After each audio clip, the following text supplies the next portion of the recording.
प्रिय मित्रों, आप सभी का हमारे YouTube चैनल डिजिटल ज्योतिष गुरु में बहुत बहुत स्वागत है। और आज हम इस वीडियो में चर्चा करेंगे नक्षत्र पर। जो शुरुआती में जो सूत्र दे रखा है कि तिथि वारस्य नक्षत्र योग करणमेव च, और ये जो 5 अंग प्रमुख बताए गए हैं पंचांग में, इसी से रिलेटेड पूरा ज्योतिष चल रहा है। हमने शुरुआती वीडियो में भी आपको बताया था कि इन्हीं 5 अंगों के इर्द गिर्द ही पूरा ज्योतिष चलेगा। अब मुख्यतः अगर ये 5 बातें हमें समझ में आ गई तो पूरा ज्योतिष आसानी से समझ में आ जाएगा। ये शुरुआती में बता रखा है। अब इसी को ये सिद्ध कर रहा है, ये सूत्र यहां सिद्ध हो रहा है। अब आगे से आगे पता चलेगा। ये विशेषकर ध्यान देने की बात है कि आखिर ज्योतिष इन 5 अंगों से आगे बढ़ता कैसे है, किस तरह से इससे रिलेटेड होता चला जा रहा है, इसको समझने का प्रयत्न करें। जैसे ये जो श्लोक सूत्र हैं, तिथि वारस्य नक्षत्र योग करणमेव च, हमने तिथि के ऊपर पूरा वीडियो बना दिया है और आपको अच्छी तरह से समझा दिया है। आपने भी समझने की पूरी कोशिश की होगी। फिर वार आ गया और वार को और तिथि को पूरे अच्छे ढंग से समझा है। घटी पल में कैसे परिवर्तित होता है, घटी पल से घंटा कैसे बनाए जाते हैं, उसका पिछला वीडियो हमने बना रखा है। अब इससे आगे आता है नक्षत्र। ये दोनों हो गए हैं और नक्षत्र के ऊपर आज हम चर्चा करेंगे। तो नक्षत्र यहां है। अब इसको समझने के लिए स्क्रीन आपको बड़ी करके दिखाई जाएगी, तो आप आराम से इसको देखें और समझ में नहीं आए तो इसे नोट करें। नोट कर करके समझने में आसानी रहेगी और इसी से रिलेटेड आगे कैसे बढ़ा जाएगा वो भी आपको हम अंत में बताएंगे। तो यहां ये नक्षत्र हैं। नक्षत्रों की संख्या यहां दे रखी है कि किस तरह से कितने नक्षत्र हैं और किस तरह से आगे ये ज्योतिष बढ़ता है। नक्षत्रों की संख्या 27 है। अब हम इन 27 को 9-9 भाग में बांटेंगे। और बांटने का तात्पर्य यहां यूं है, चाहे तो कंटिन्यू यहां से 9, 10, 11 ऐसे लिख सकते हैं, मगर हमने यहां 9-9 का बनाया है ताकि जो अगला वीडियो आएगा इससे रिलेटेड आगे आएगा और इसके आगे की बातें जो यहां समझाई जाएगी आपको। अब ये 9 यहां बना दिए, 9 यहां बना दिए, 9 यहां बना दिए। अब इसको आप आराम से तसल्ली से समझिए। अब यहां 27 नक्षत्र में पहला नक्षत्र है अश्विनी, दूसरा नक्षत्र है भरणी, तीसरा है कृत्तिका, चौथा है रोहिणी, 5वां मृगशिरा, 6वां है आद्रा, 7वां है पुनर्वसु, 8वां है पुष्य और 9वां है अश्लेषा। फिर 10वां है मगा, 11वां है पूर्व फाल्गुनी, 12वां उत्तरा फाल्गुनी, 13वां हस्त, 14वां है चित्रा, 15 नंबर पे है स्वाति, 16 नंबर पे है विशाखा और 17 नंबर पे है अनुराधा और 18 नंबर पे है ज्येष्ठा। 19 नंबर पे है मूल नक्षत्र, 20 नंबर पे है पूर्वाषाढ़ा, 21 नंबर पे उत्तराषाढ़ा और 22 नंबर पे श्रवण नक्षत्र, 23 नंबर पे धनिष्ठा, 24 नंबर पे शतभिषा, 25 नंबर पे पूर्व भाद्रपद, 26 नंबर पे उत्तरा भाद्रपद और 27 नंबर पे रेवती नक्षत्र। यानी ये हमारे हो गए 27 नक्षत्र। अब 9, 9 और 9 27, ये 27 नक्षत्र हो गए। अब इन नक्षत्रों को जब तक आप याद नहीं करेंगे तब तक आपके लिए ये ज्योतिष देखना पॉसिबल नहीं है। आपको ये याद रहने चाहिए। जिस तरह से ये सारणी बना रखी है, आप 9-9 भाग में कर करके इसको याद करने की कोशिश कीजिए, आपको याद हो जाएगा। जैसे अश्विनी, भरणी, कृत्तिका, रोहिणी, मृगशिरा, आद्रा, पुनर्वसु, इस तरह से अगर आप जब तक याद नहीं करेंगे तब तक ये आपके जहां आप इसको काम में लेना चाहेंगे उस समय आप काम नहीं ले पाएंगे। ये आपको याद रहने चाहिए। अब यहां हो गए हमारे ये 27 नक्षत्र। अब 27 नक्षत्रों के बाद में आगे आवश्यकता पड़ती है ग्रहों की, जिसके बारे में हम पहले वीडियो बना चुके हैं। अब यहां इसकी आवश्यकता है, यानी इससे रिलेटेड आगे ये ज्योतिष कैसे बढ़ रहा है इसको समझो।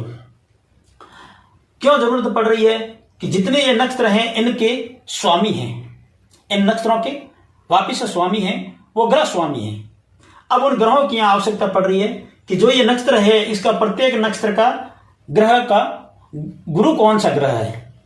तो अब ये जिस तरह से यहां हमने बनाया है उसी तरह से वापस इनको ले रहे हैं।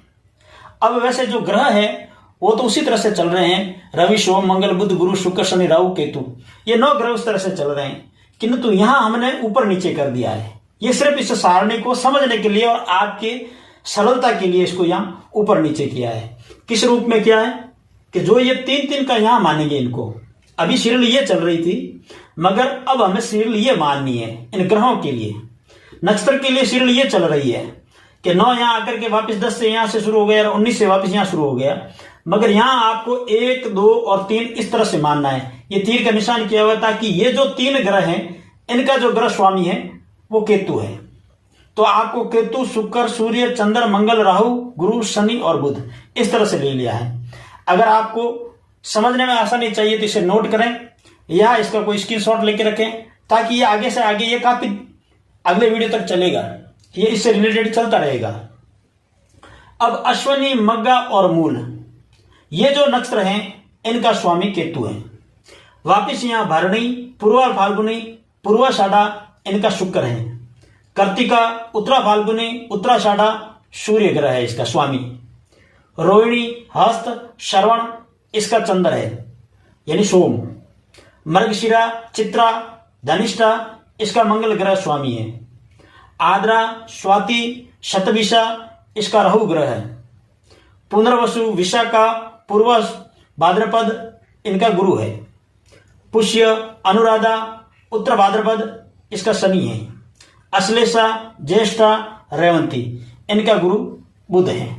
तो यानी ये आसानी के लिए बनाया हुआ है। अगर इनको हम ऊपर नीचे नहीं करेंगे तो ये सब ऊपर नीचे हो जाएंगे, और इनको याद रखने के क्रम के लिए सुविधा रहेगी, क्योंकि ये याद आने के बाद में स्वतः ही आपके मुख पे चलने शुरू हो जाएंगे। अश्विनी, भरणी, कार्तिका, रोहिणी, मृगशिरा, आद्रा, पुनर्वसु ऐसे चलने शुरू हो जाएंगे। तो इस क्रम को आप मत बिगाड़िए, इसको डिस्टर्ब मत कीजिए, इनको ऊपर नीचे कीजिए। ये 9 आपको सिर्फ इन 3 का याद करना होगा। ये धीरे धीरे अभ्यास करने पे होगा, एक साथ में एक ही दिन में कुछ नहीं होगा इसके अंदर। और ये समझ में आने के बाद में ज्योतिष सीखना बहुत ही सरल है। पता नहीं हर कोई क्यों ऐसा दिमाग में ले रखा है कि ज्योतिष सीखना बहुत ही मुश्किल है। इसके अंदर सिर्फ और सिर्फ तरीका काम आता है। अगर आपको सही तरीका मिल गया समझने के लिए तो आप इजी वे में समझ जाएंगे। कैसे कि अब यहां से जो ज्योतिष का आगे का जो संपूर्णता जो शुरू होती है वो परिपूर्णता को दर्शाता हुआ या नक्षत्र से शुरू होती है, क्योंकि इस नक्षत्र से ही सभी चीजें शुरू हुई है। अब इन नक्षत्रों से आगे स्वामी, अब स्वामी आने के बाद में अब इन्हीं ही नक्षत्रों से राशियां बनती हैं। यानी अपने भारतीय सनातन धर्म के अंदर जो भी प्राणी जन्मा है उसका इन नक्षत्रों में जन्म की गणना करने के बाद ही राशि दी गई है। प्रत्येक चरण इनका अलग अलग है, उसके ऊपर अगले वीडियो में बात करेंगे। मगर ये राशियां बनती कैसे हैं, यानी जो ये नक्षत्र चल रहे हैं इन्हीं नक्षत्रों का समावेश इन राशियों में है, यानी यही नक्षत्र इस राशि में भोगेंगे।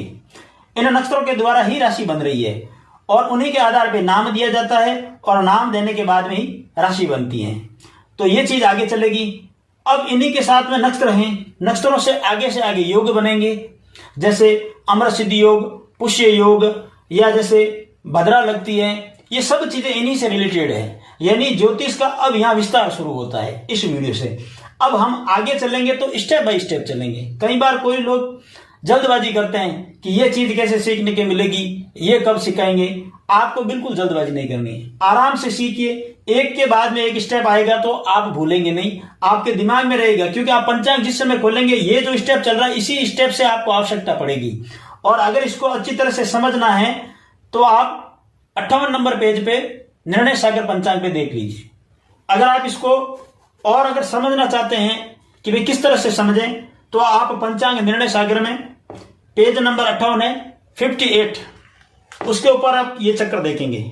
इसके अंदर ये पूरा लिखा हुआ है, ये नाम अक्षर यहां आए हुए हैं और इनका वापिस ये चरण वगैरह सब दिए हुए हैं, जिसके ऊपर हम अगले वीडियो में बात करेंगे। अब ये जो राशियां हैं इनको आपको अच्छी तरह से समझना होगा। तो अब इनको आप नोट कीजिए, याद कीजिए और बार बार रिपीट कीजिए। अब अगला चरण जो आएगा अपने योग का होगा। अब योग से पहले हम योग तक जब बढ़ेंगे आगे, उससे पहले हमारे पास में काफी चैप्टर होंगे, उन चैप्टरों को क्लियर करते हुए वहां तक जाएंगे। तो आपका ये जो चैप्टर हुआ, नक्षत्र हो गए 27, ग्रह स्वामी हो गए 9 और राशि हो गई 12। अब ये क्रम है, ये 27 नक्षत्र हैं, आपको समझ में आ गए होंगे। यहां से लेकर के 9, 9 और 9 तीनों मिलाकर के 27 और ये ग्रह हैं 9। इसका ऊपर नीचे का जो क्रम हमने किया है ऊपर नीचे, वो इनकी सुविधा के लिए आपको इस तरह से सारणी स्वामी के लिए वापस इस तरह से देखना होगा और नक्षत्र के लिए आपको इस तरह से चलना है। और ये 12 राशि हैं। तो अब लगभग आपको ये समझ में आ गया होगा। अब इसके अंदर जो 27 है नक्षत्र, इसके बाद एक अभिजीत नक्षत्र होता है, उसके बारे में जहां उसकी आवश्यकता आएगी उसी समय हम चर्चा करेंगे। तो मित्रों, आशा करते हैं कि आपको ये वीडियो समझ में आ गई होगी, नक्षत्र समझ में आ गए होंगे। 27 नक्षत्र, 9 ग्रह स्वामी और 12 राशि, इनके बारे में हम इन वीडियो में चर्चा की है और अब इससे आगे के आगे रिलेटेड वीडियो चलते रहेंगे, आपको मिलते रहेंगे। अगर इससे पीछे का वीडियो आपको देखना है तो डिस्क्रिप्शन में लिंक दे रखी है, और आगे का वीडियो अगर आपको चाहिए और आप जुड़े रहना चाहते हैं तो चैनल को सब्सक्राइब करें, लाइक करें, कमेंट करें और शेयर जरूर करें। हरिओम।